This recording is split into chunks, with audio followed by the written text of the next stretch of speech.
पहाड़ पर हरियाली और हरियाली छाई हुई थी। पूरा पहाड़ चमकीले रंगों से भरा हुआ था, मानो उसे जेद से तराशा गया हो। धुंध छाई हुई थी और वातावरण अलौकिक था।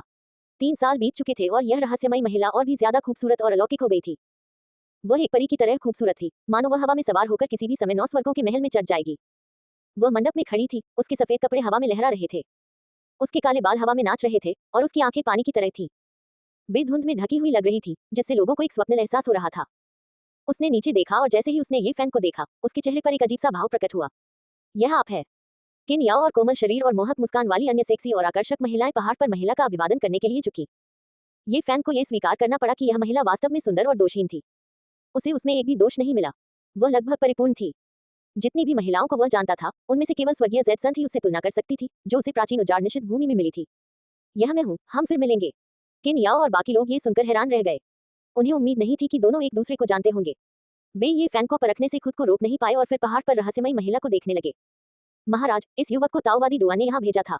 जैसा कि उसने कहा था, उसके पास एक अनमोल शरीर है और वह एक दुर्लभ पवित्र हथियार है। किन याओ ने उत्तम महिला को बताया। ये फैन आश्चर्यचकित था। इस तरह के संबोधन से यह आदर्श महिला वास्तव में दानव सम्राट की वंशज थी। साथ ही वह पवित्र हथियार शब्द के प्रति थोड़ा संवेदनशील था और उसे लगा कि यह थोड़ा अजीब है। तुम्हारा क्या मतलब है? किन याओ का फिगर लंबा और पतला था, उसके कर्व्स स्पष्ट थे। उसकी भौहों के बीच लाल तिल से थोड़ी रोशनी निकल रही थी।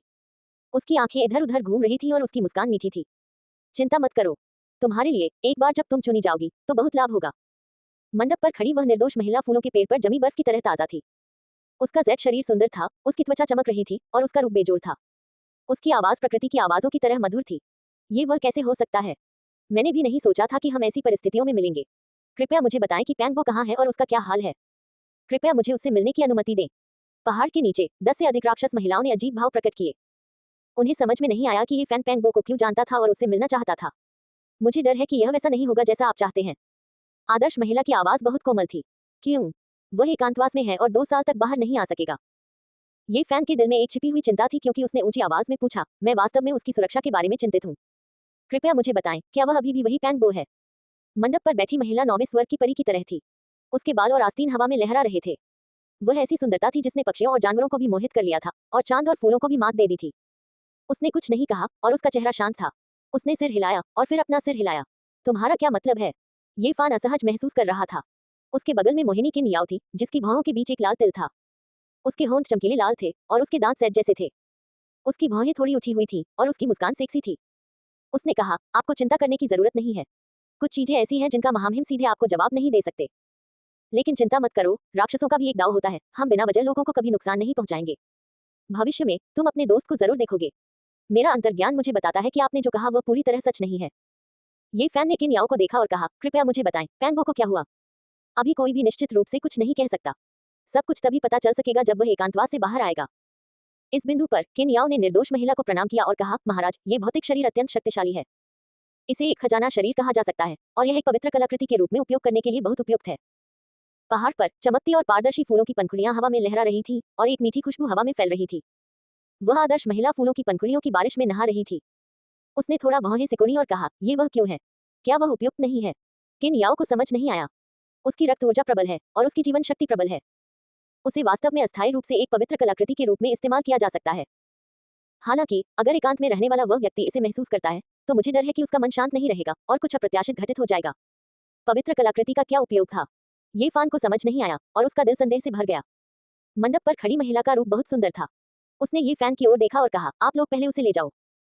कई मोहक स्त्रियां जो किसी के दिल को झकझोर सकती थी, हल्के से मुस्कुराई और वे ये फैन को घाटी से बाहर ले गई। किन याओ वहां से नहीं गई। उसके लाल होंठ हल्के से हिले और उसने पूछा, महाराज, क्या आप इस बारे में बहुत ज्यादा नहीं सोच रहे हैं? कुछ चीजें ऐसी होती हैं जिनके बारे में आपको पता नहीं होता। अगर कुछ गलत हुआ तो परिणाम बहुत गंभीर होंगे। यदि हम अन्य कारकों पर विचार न करें तो महाराज इस खजाने के बारे में क्या सोचते हैं? किन याओ ने पूछा। स्वाभाविक रूप से ये काफी शक्तिशाली है। ये वास्तव में सबसे अच्छा विकल्प है। पहाड़ पर सफेद वस्त्र पहने महिला की आकृति ज़ैद के पेड़ जैसी थी और उसकी आंखें पतझड़ के पानी जैसी थी। उसने धीरे से कहा, एकांत में उस व्यक्ति ने एक बार कहा था कि ये फैन और पैंगो नामक इस युवक ने ऋषि औषधियों का सेवन किया था। अगर किसी राक्षस राजा को उनके रक्त के गोले मिल जाएं, तो भविष्य में उनके मार्शल सम्राट बनने की संभावना बहुत ज्यादा होगी। दूर से ये फैन का दिल कांप उठा। हालांकि वह बहुत दूर था, लेकिन उसकी आध्यात्मिक भावना बहुत शक्तिशाली थी और वह ये शब्द सुन सकता था। ये दोनों हैं। किन याओ ने हैरानी भरी अभिव्यक्ति प्रकट की। कोई आश्चर्य नहीं कि रहस्यमयी दाओवादी दुआ ने कहा कि इस बच्चे की प्रतिभा असाधारण है और उसका शारीरिक शरीर अविश्वसनीय रूप से मजबूत है। तो इसके पीछे एक कारण है। इसके बाद उसने खुशी की अभिव्यक्ति प्रकट की और कहा, क्या यह अच्छा नहीं है? एकांत में उस व्यक्ति ने एक मांस का खोल चुना और इसका उपयोग कृषि उपकरण के रूप में किया जा सकता है। ये फैन, जो पहले ही घाटी से बाहर निकल चुका था, हैरान था। उसे लगा कि पैंगबो की स्थिति चिंताजनक थी और यह अनुमान लगाना मुश्किल था कि वह बच पाएगा या नहीं। पहाड़ पर बैठी आदर्श महिला ने अपना सिर हिलाया और कहा, यहाँ तक कि एकांत में रहने वाला व्यक्ति भी निश्चित नहीं है कि वह अपना जीवन आगे बढ़ा पाएगा या नहीं। ये कहना कठिन है कि भविष्य में कौन सफल होगा। यह जहां तक ये फैन नामक इस युवक की बात है, तो उसका शरीर साधारण नहीं है। यदि उसे ऋषि उपकरण के रूप में उपयोग किया जाता है, तो यह अनुमान लगाना कठिन है कि क्या होगा। एकांत में उस व्यक्ति ने एक बार कहा था कि वह आदि युग से प्रतीत होता है। यह आखिरी बात थी जो ये फैन ने सुनी थी। उसे इस जगह से दूर ले जाया गया और एक घाटी में ले जाया गया। यहाँ एक आड़ू का जंगल था और उनमें से कई 10,000 साल पुराने प्राचीन पेड़ थे। जंगल के बीच में एक गहरा हरा तालाब था और उसके बगल में कुछ फूस की झोपड़ियां थीं। ये बहुत ही प्राकृतिक और सामंजस्यपूर्ण था। ये फैन का अस्थायी निवास था। 5वें दिन तक वह परिपूर्ण और दोषरहित महिला फिर से प्रकट हुई।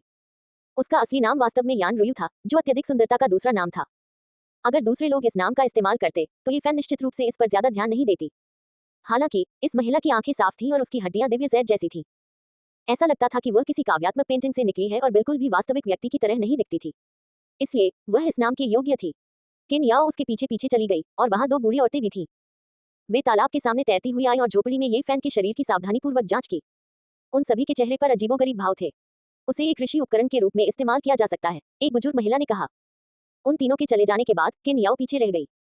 आसपास आड़ू के फूल खिल रहे थे और यह गुलाबी रंग का एक पैच था। हालांकि वह फूलों से ज्यादा खूबसूरत थी। उसने धीरे से मुस्कुराते हुए कहा, तुम्हारे दिल में बहुत सारे सवाल होंगे। चिंता मत करो, हम तुम्हें नुकसान नहीं पहुंचाएंगे। इसके विपरीत तुम्हारा बढ़िया अवसर आ गया है। ये फैन ने गहरी आवाज में पूछा, आप वास्तव में क्या करना चाहते हैं? तुमने दानव देवता का हृदय देखा है। तुम्हें कैसा लग रहा है? बहुत डरावना। ये सच था।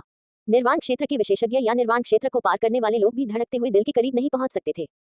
वे नाड़ी के झटके से खून की उल्टी कर देते थे। ये कल्पना करना कठिन था कि इसमें कितनी भयानक दिव्य शक्ति निहित थी। यह अच्छी बात है कि तुम्हें पता है। किन याओ ने उसे आकर्षक ढंग से देखा और खिलखिलाकर हंस पड़ी। उसने उसके गाल पर चुटकी ली और कहा, एक बढ़िया अवसर तुम्हारे सिर पर आएगा। अगर तुम भविष्य में सफल होते हो, तो मुझे मत भूलना। क्या चल रहा है? अपने शरीर को ऋषि उपकरण के रूप में उपयोग करके दानव देवता के हृदय को पोषित करें और उसकी जीवन शक्ति को बनाए रखें। साथ ही यह आपके शरीर को भी पोषित करेगा। क्या आपको नहीं लगता कि यह एक बढ़िया अवसर है? ये फैन बहुत हैरान था। उसने कभी नहीं सोचा था कि उसके शरीर का इस्तेमाल दानव देवता के हृदय को पोषित करने के लिए एक उपकरण के रूप में किया जाएगा। आपको किसी भी चीज के बारे में चिंता करने की जरूरत नहीं है। दानव भगवान का पवित्र हृदय पहले से ही सील कर दिया गया है। अन्यथा आप इसका सामना नहीं कर पाएंगे। अब यह आपके शरीर के लिए केवल फायदेमंद होगा और उसे कोई नुकसान नहीं पहुंचाएगा। ये बोलते हुए किन याओ ने धीरे से उसके कान में फूंक मारी और एक मीठी मुस्कान के साथ कहा, यदि आप वास्तव में इस संत के हृदय का पोषण कर सकते हैं, तो हमारी राजकुमारी भविष्य में खुद को आपके लिए समर्पित करने के लिए किस्मत में है।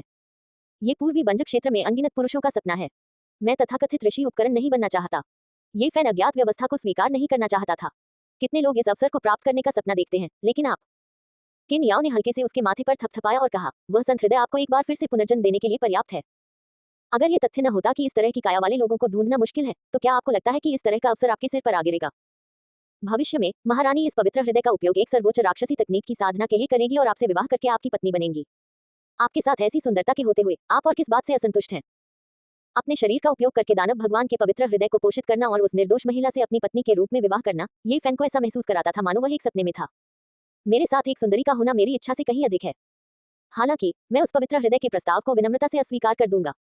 कृपया किसी और को ढूंढ लें। तुम सच में बोलने की हिम्मत कर रहे हो? तुम्हें क्या लगता है महारानी कौन है? वह बिना किसी कारण के तुम्हारे साथ रहेंगी, तुम्हारे सपनों में। किन याओ ने उसकी ओर आंखें घुमाई और अपनी पतली उंगलियों से उसके गालों को चुटकी से दबाया।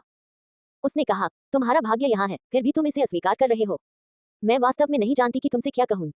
चाहे यिफान ने इसे स्वीकार किया हो या अस्वीकार, वह इस तथ्य को नहीं बदल सकता था।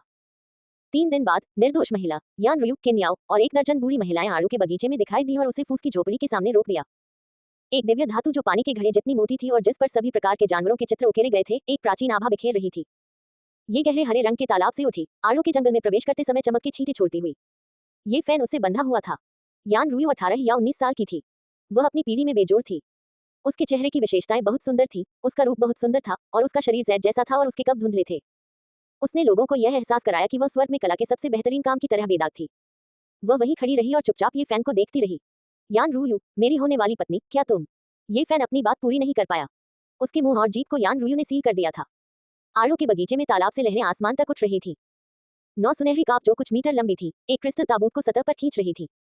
तुरंत लोगों को एक अतुलनीय जोरदार जीवन शक्ति का एहसास हुआ, मानो एक विशाल महासागर लहरा रहा हो। क्रिस्टल का ताबूत 2 मीटर लंबा और 1 मीटर चौड़ा था।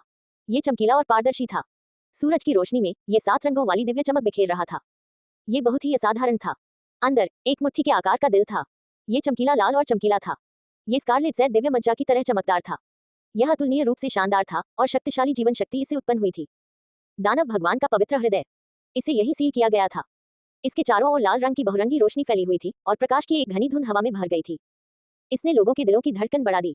क्रिस्टल का ताबूत इसके विपरीत चमकीला लाल था। ये रोशनी से टिमटिमा रहा था और बेहद चमकदार था। ये फान जोर से दहाड़ना चाहता था, लेकिन वह आवाज नहीं निकाल सकता था। वह संघर्ष करना चाहता था, लेकिन वह हिल नहीं सकता था। वह दिव्य धातु से बंधा हुआ था और कुछ भी नहीं रोक सकता था।